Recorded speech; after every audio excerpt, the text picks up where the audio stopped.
Nós vamos agora exibir outros trechos das gravações de telefonemas do ex-presidente Lula para diversos interlocutores e muitos são ministros. Numa dessas ligações, o ex-presidente Lula pede ao ministro da Fazenda, Nelson Barbosa, que acompanhe o trabalho da Polícia e da Receita Federal no Instituto Lula.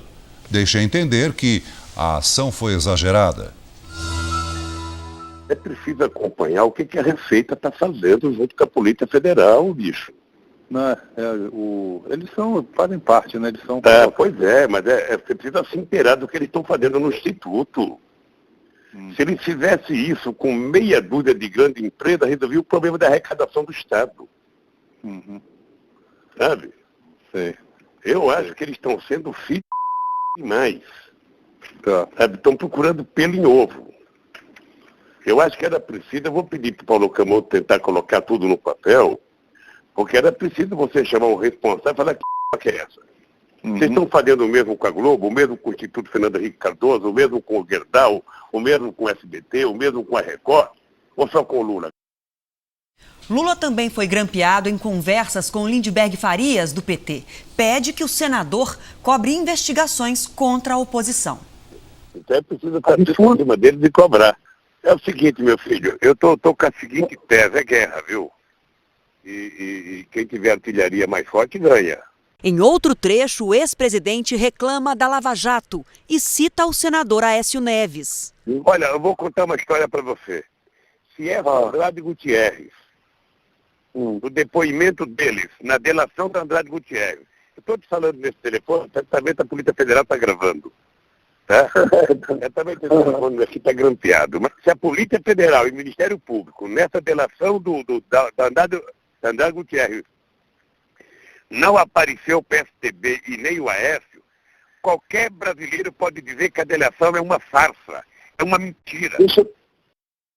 Em outras gravações, o ex-presidente pede ajuda para pressionar o procurador-geral da República, Rodrigo Janot. Primeiro, numa conversa com o senador Lindbergh Farias, reclama que o procurador de Rondônia, que também investiga tráfico de influência de Lula no BNDES, é acusado de agressão contra a mulher e permanece no caso. Ele também falou com Sigmaringa.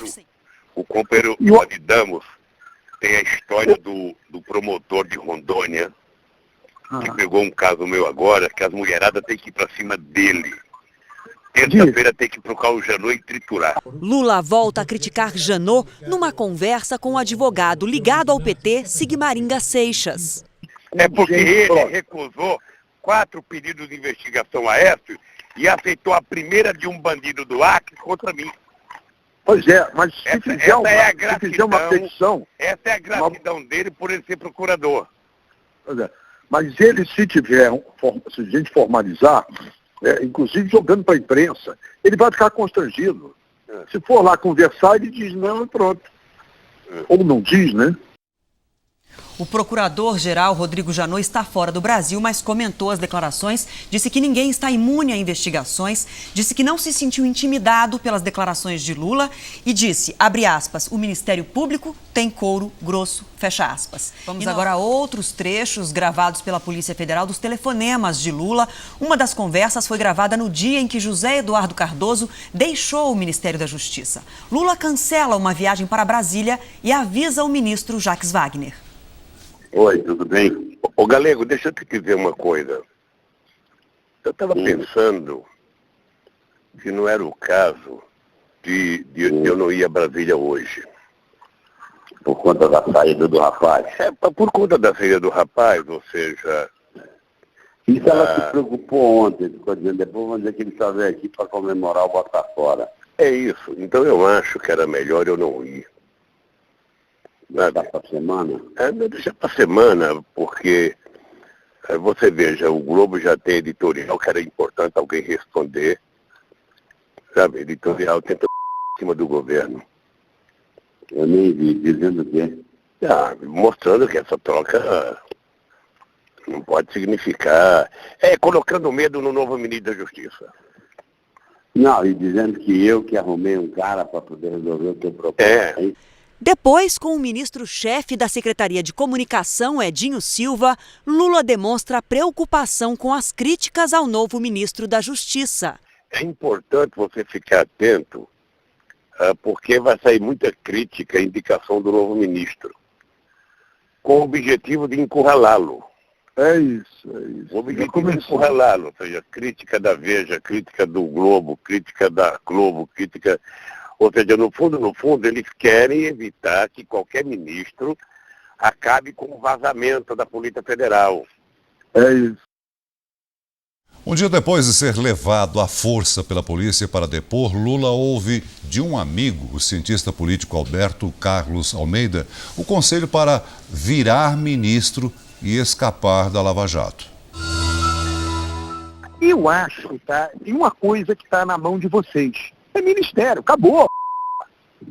Sabe, eu acho que a vacilação da parte de vocês, estou falando genericamente, de um modo geral, tá? É uma guerra política, uma disputa política, um cara lá, juiz, etc., mas é um tucano, na verdade. Vai que esse cara é maluco e ousado o suficiente para tomar uma decisão nessa direção. Você tem uma coisa na tua mão hoje. Então, mas deixa eu te falar uma coisa. Eu até acho que ele deve fazer para ver o que acontece. Porque, veja, eu estou vivendo uma situação de anormalidade. Ou seja, esses caras podem investigar minha conta na casa do que eles não vão encontrar um centavo. Esses caras sabem que eu não tenho apartamento. Esses caras sabem que eu não tenho a chácara. Agora você tem uma coisa na tua mão. Você, o PT, a Dilma, faz isso e você vai ter porrada, vão criticar.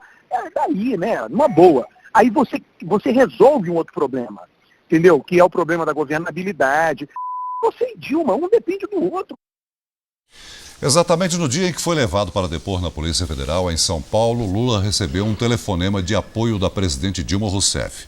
Reclama do espetáculo e considera exagero as decisões tomadas em Curitiba. É um espetáculo de pirotecnia sem precedentes, querida. É o seguinte, eles estão convencidos que com a imprensa chefiando, sabe, qualquer processo investigatório, eles conseguem refundar a República.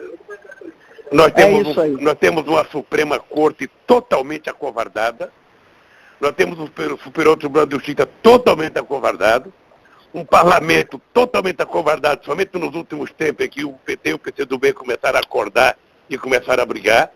Nós temos um presidente da Câmara, um presidente do Senado, não sei quantos parlamentares ameaçados, sabe? E fica todo mundo no compasso de que vai acontecer um milagre e vai todo mundo se salvar.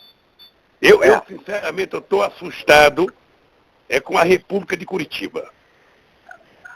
Porque a partir de um juiz da primeira instância, tudo pode acontecer nesse país.